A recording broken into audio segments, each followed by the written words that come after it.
Today we're looking at the Swiza, I think it's called the D4, and they only have, I think they only have 4 models.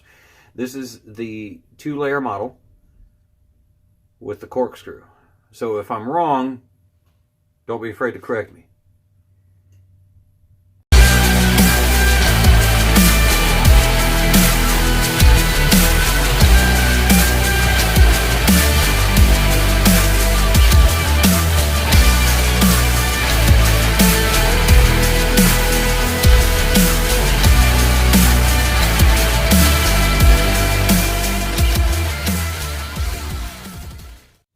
Alright, so we're going to do the typical paper test, wood test, parcel, and cardboard with a pocket knife of this size. I don't have the dimensions.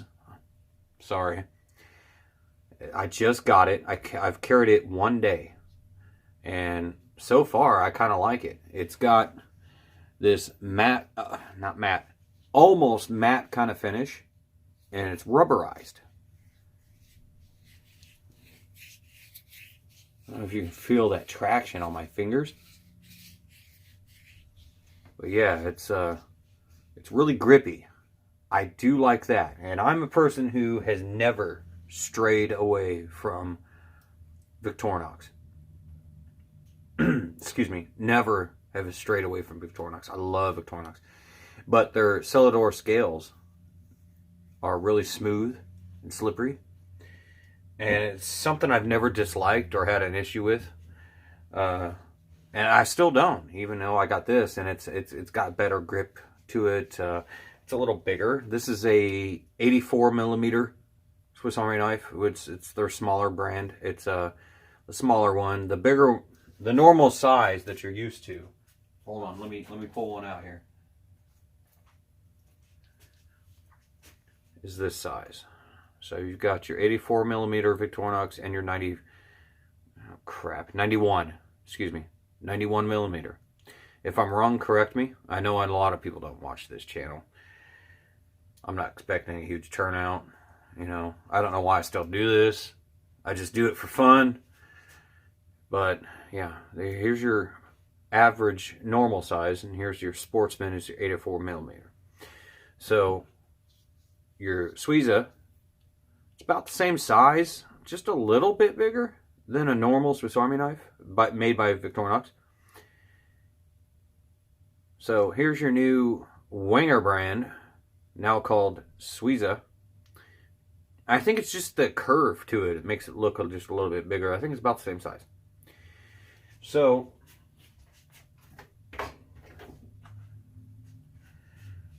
we're not comparing. I'm just giving you a little visual reference there. The Swiza, it's a 2-layer. Like I said, they only have 4 models out right now. This is the one with the corkscrew, and I picked the corkscrew because I find it very useful for untying knots or carrying logs, which I've said in a video before. You can drill the corkscrew into a giant log and carry it across the yard of the campsite with one hand instead of 2, or you utilize your other hand for something else. Excuse me. But we're going to get into the tool set now. The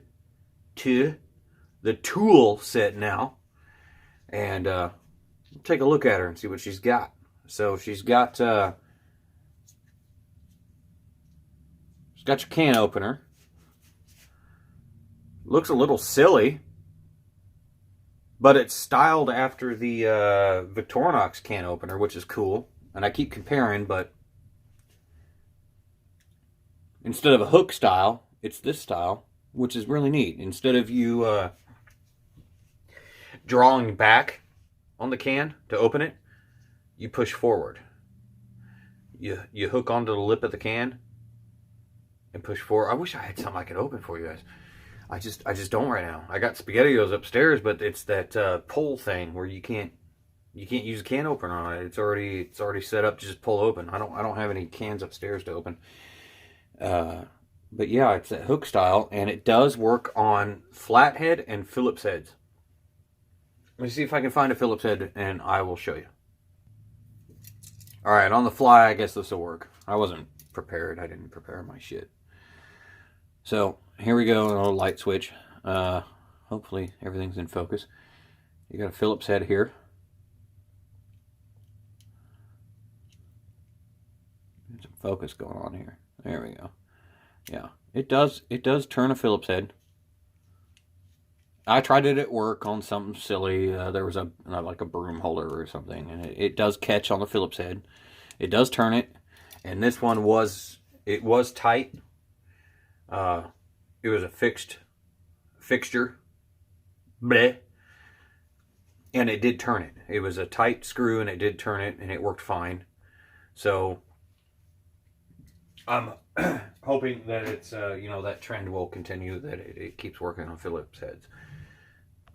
Next up we got the flathead screwdriver. It's pretty neat. I don't know the dimensions. Like I said, I don't know the dimensions on it just yet. This is brand new. I just got it. It's a cap lifter, flathead screwdriver, and it has a wire stripper in there. It has a really mild wild stripper. I wish I had one of those right now. It has a mild wire stripper there. Which I don't know how much grip that's going to get on a wire. Not that I use it that much anyway, but if I did, I don't know how much grip that thing's going to get on it. The Victorinox has got a deeper choil, for if that's the right terminology, for a wire stripper, and it is a 90-degree two-stop Phillips head, or flathead. Damn, I'm blowing this. I'm blowing it. The heater just kicked on. I hope that doesn't interfere with the sound. But yeah, so it's got the two-stop. You pull the flathead out, it stops there at 90 degree, so you can get some torque down on a flathead. And then your full deployment there. The can opener does not do that.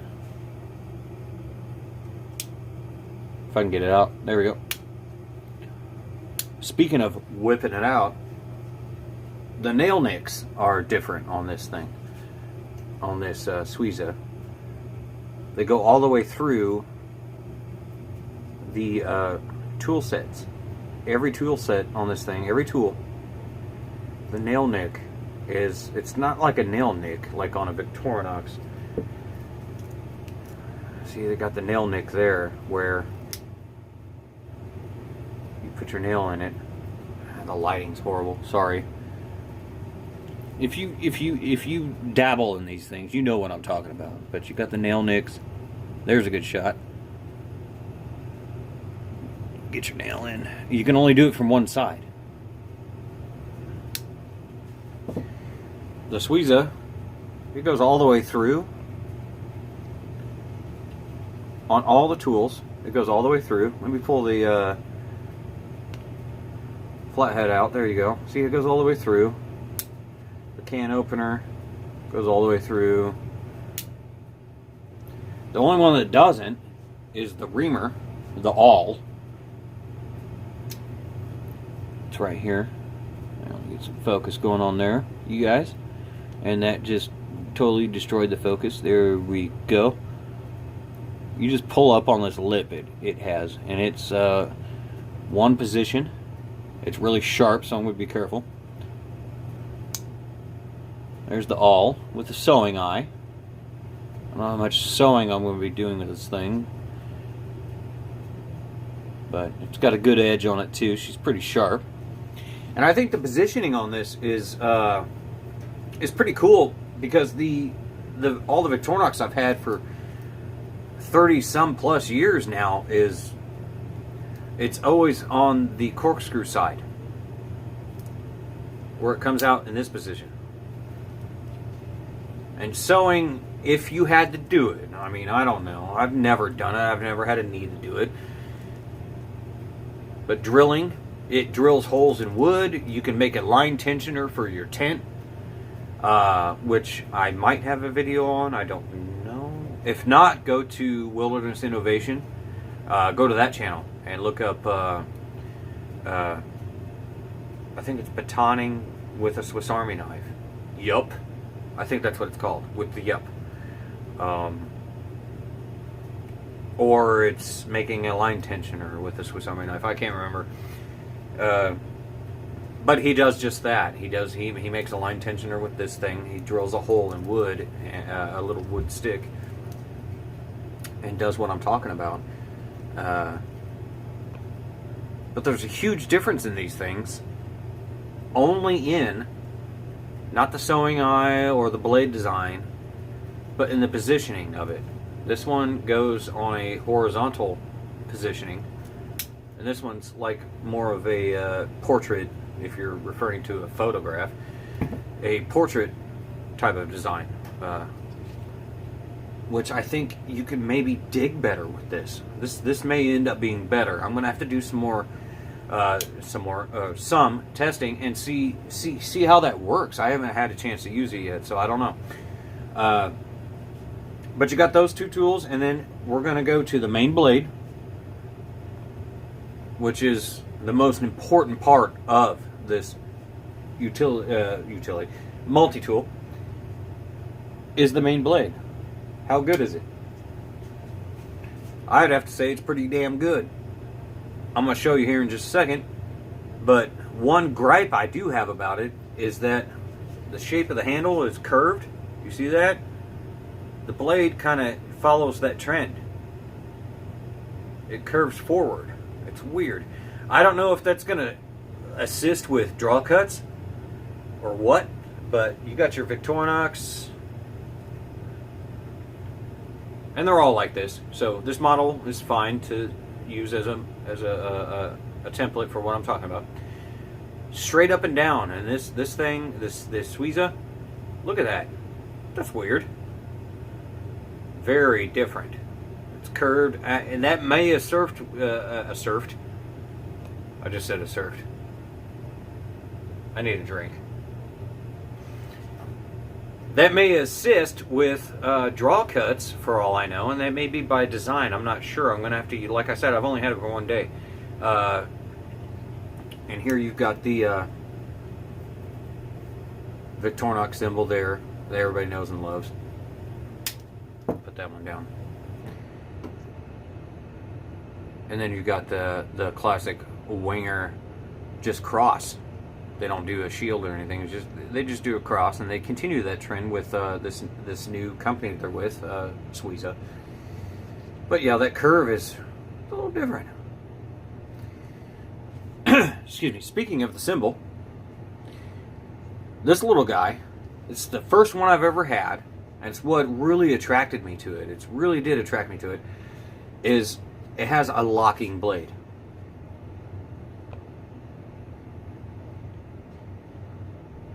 You see, it has a liner lock blade there. Liner locking system. There we go. It's got a little wiggle back and forth. Excuse me, this way. Not left and right, but towards you and me. Yeah, you can hear that, can't you? But it ain't going to stop it from closing. Pretty cool. And the way to unlock it is you push on the shield.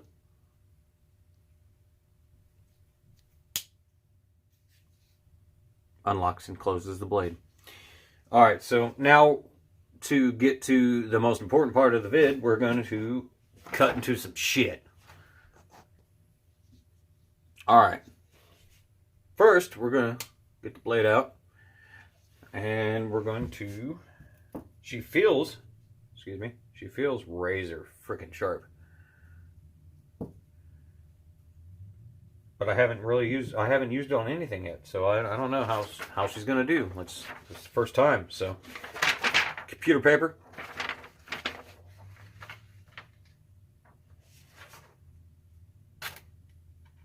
Well, that's not good. All right, yeah.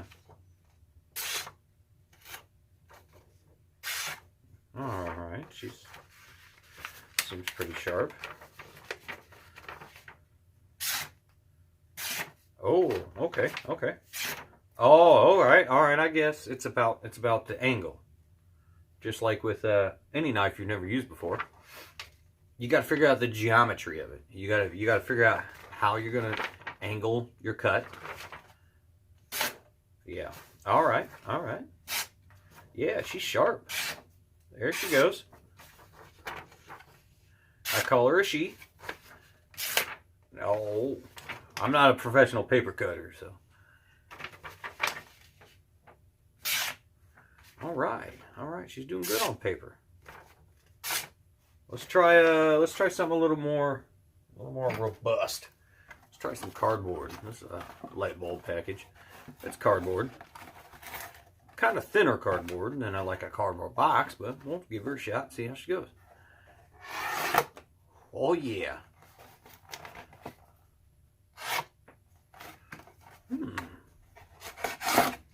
She's doing good. Sharpness seems to stay the same no matter how many times I do it.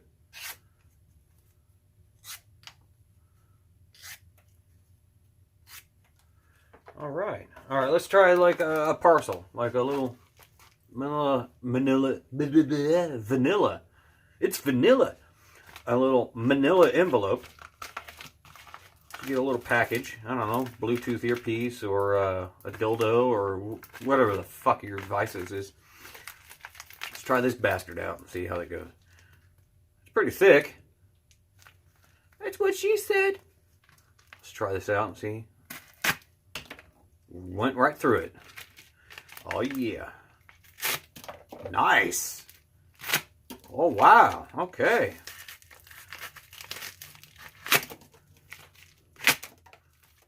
Doing pretty good. All right. Nice sharpness. Initial sharpness, Swiza. It's pretty neat. Here is one little quick thing. Is that I'm trying to clean the goo from the blade off. Excuse me. And the locking mechanism that they have on this is actually kind of useful in this scenario because I'm trying to, the adhesive that gets stuck on the blade, I don't know if you can see that. Maybe not. You can see a lot of reflection, but yeah, there's some adhesive from this that I was just cutting on that I'm trying to clean the blade off, make it look nice for you guys.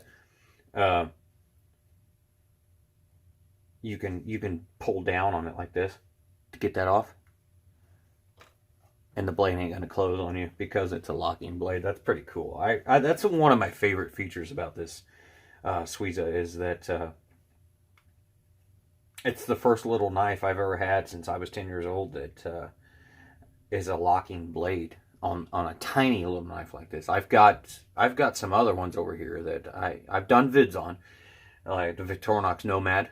It's a bigger 111 millimeter Victorinox knife that has a locking blade, but no, I've not had one this small that has a locking blade, and that's one feature I really like about it. So, you see my stupid face. So I've almost got all the crud off of it. I'm trying to wipe her down.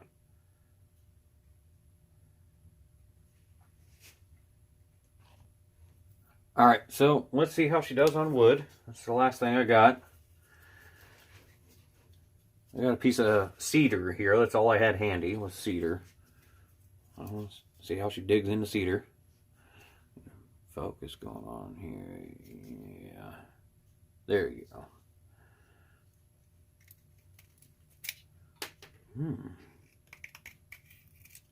Cuts in the cedar pretty good. Here's do the tip here.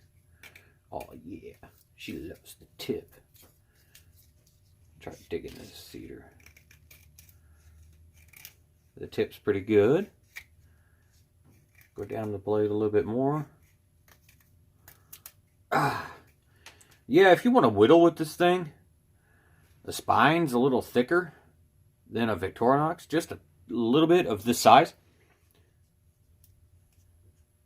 But there's some almost 90s. Well, it's a little smooth, but when you're pushing on it, it almost feels like 90-degree angles because you're pushing that hard on such a little blade. I mean, that's going to be a given. Oh, yeah. Oh, wow. Yeah, she's really sharp down there. Let me try that again. Yeah. Down towards the base of the blade, closer to the hilt, she's super sharp on the cedar. But I wish I had some other wood to test out. Oh, yeah, it really digs in there. Ah. Let's try it closer to the tip. Maybe mid-blade. There we go. Yeah. She's pretty sharp all around. It's just super sharp down here. Down this part of the blade. The cutting edge. You get closer to the tip, she's not as much. Still really sharp. Acceptable. Very acceptable, but not as sharp. And you can almost see it. You can almost see it in the grind. I don't think that's translating to the camera very well. But yeah, it almost looks the same all around. But to the human eye, down here, the grind doesn't look like it would be as sharp as it does down here. And it does translate in reality. It's much more sharper down here. So it could be just this one. I don't know. Or it could be all of them. I have no idea. I only have one. And if you watch the channel, which there's not a lot of people who do, we know I have to get 2 of everything. So I'll probably end up with another one of these. Probably get a different color.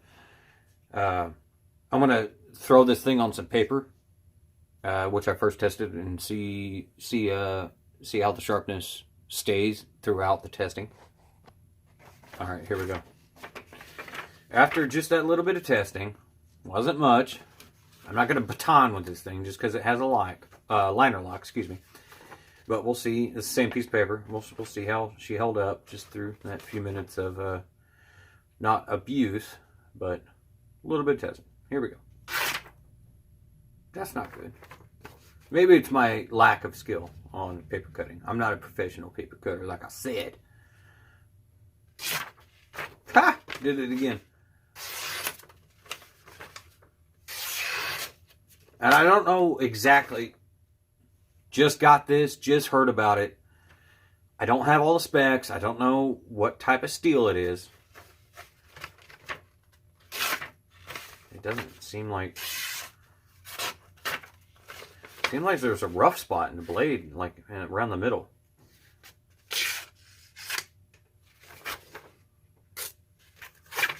Man, okay. Okay, that's good. Maybe it's all about the angle. Because sometimes it does good and sometimes it doesn't. Get rid of that shit. Alright, here. It seems like it's dragging a bit. Maybe the cardboard did it to it. I'm going to find out what kind of steel this is. But it was right at first. And I'm lightly pulling it. I'm not trying to force it. I want to see how she can pull through paper. It might be about the angle. The angle of the dangle. How's it hanging?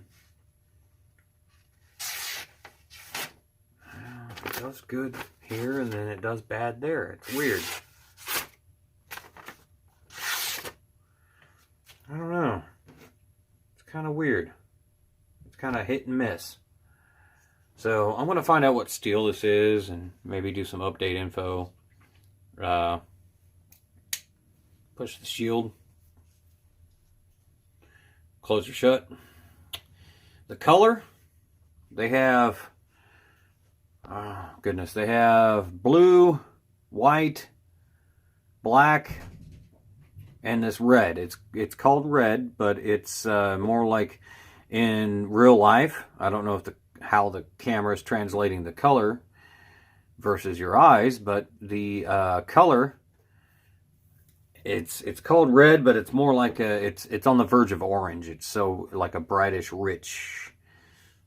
It's got like brighter tones in it where it's almost orange. So, but I think I've taken up most of your guys' time, well, a lot of your guys' time, excuse me, but I'm going to cut it short and say, cut it short. This video is 25 minutes long. Say, I like it. I'm going to keep using it. I want to see how she works out. May do an update vid. I don't know. I might buy another one. I don't know. I'm going to see how it works out. New company, new knife. Well, not new company, but new knife to the company. And I think that's about all I got, guys. Other than drink some alcohol. Nobody's right if they got a healthy liver. So be safe, and until next time.